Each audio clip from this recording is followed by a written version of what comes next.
नमस्कार. गावाच्या शेवटच्या टोकाला एक जुनं वाड्यासारखं घर होतं. त्या घराला लोक कुलकर्णीचं घर म्हणून ओळखायचे.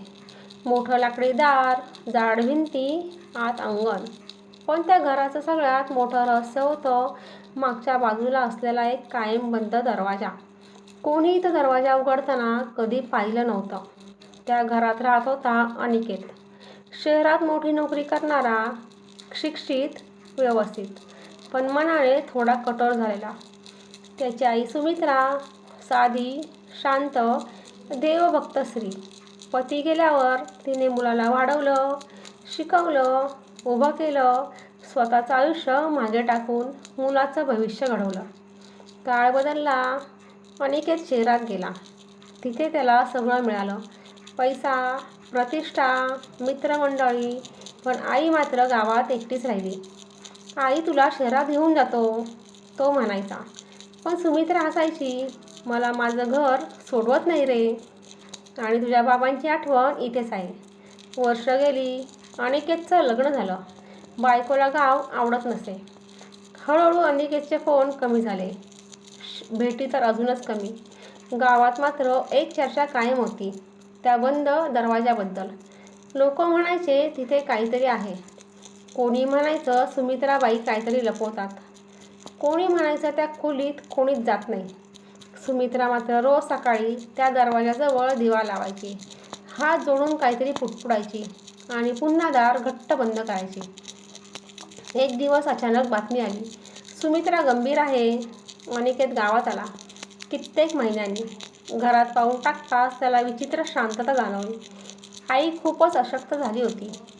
अनिकेत, ती हळू आवाजात म्हणाली, मी काही मागत नाही रे, फक्त एकदा माझ्याशी बसून बोल.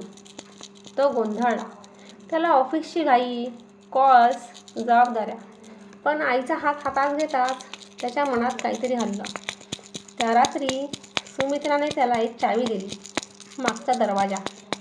वेळ आली आहे उघडण्याची. अनिकेत दचकला. त्या खोलीत काय आहे आई? ती फक्त म्हणाली, तूच बघ. दुसऱ्या दिवशी पहाटे सुमित्राने शेवटचा श्वास घेतला. घरात शोककळा पसरली. विधी, लोकांची ये-जा. पण अनिकेतच्या मनात एकच विचार, त्या दरवाजामागे काय आहे? संध्याकाळ झाली. सगळे निघून गेले. घरात फक्त तो एकटा. त्याने आईने दिलेली चावी हातात घेतली. दरवाजासमोर उभा राहिला. हात थरथरत होता. किल्ली फिरली. दार हळूच उघडलं. आत अंधार, धुळीचा वास, भिंतीवर जुन्या फोटो फ्रेम्स. मध्ये एक लहान मंदिर, त्यात त्याच्या वडिलांचा फोटो आणि त्याच्या लहानपणीचे फोटो. एका कोपऱ्यात लोखंडी पेटी. त्याने पेटी उघडली. आत त्याच्यात बालपणीच्या वह्या, पहिली स्लेट, शाळेचा पहिला पुरस्कार. त्याने लिहिलेलं एक पत्र, आई, मी मोठा होऊन तुला खूप आनंद देईन. अनिकेतच्या डोळ्यात पाणी आलं. पेटीत अजून एक वही होती. आईची डायरी त्याने उघडली.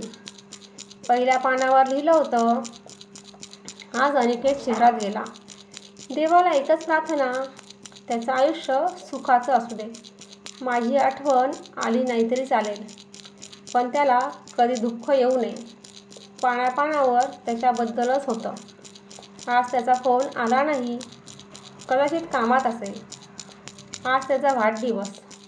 त्याला आवडणारा शिरा केला, पण तो इथे नाही.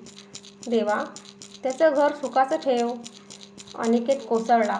त्या बंद दरवाजामागे कोणतंही भूत नव्हतं, कोणतंही रहस्य नव्हतं. होतं फक्त एका आईचं न संपणारं प्रेम. तो मंदिराबाहेर बसला.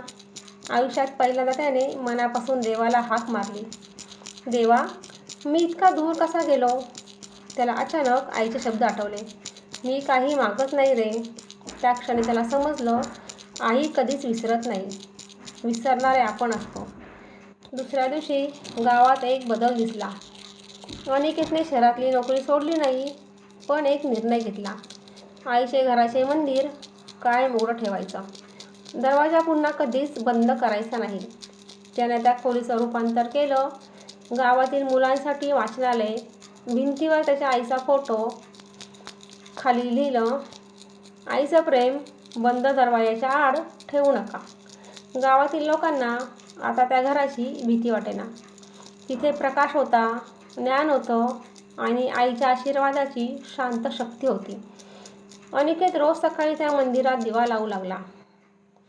पहिल्यांदा त्याला समजलं, देव मूर्तीमध्ये नाही, देव आईच्या रूपात होता आणि तोपर्यंत तो देवाकडे पाठ फिरवून उभा होता. कथेची शिकवण एकच, आपण जग जिंकायला धावतो, पण ज्या हातांनी आपल्याला चालायला शिकवलं त्यांना विसरतो. बंद दरवाजे नेहमी बाहेर नसतात. काही दरवाजे आपल्या मनात बंद होतात.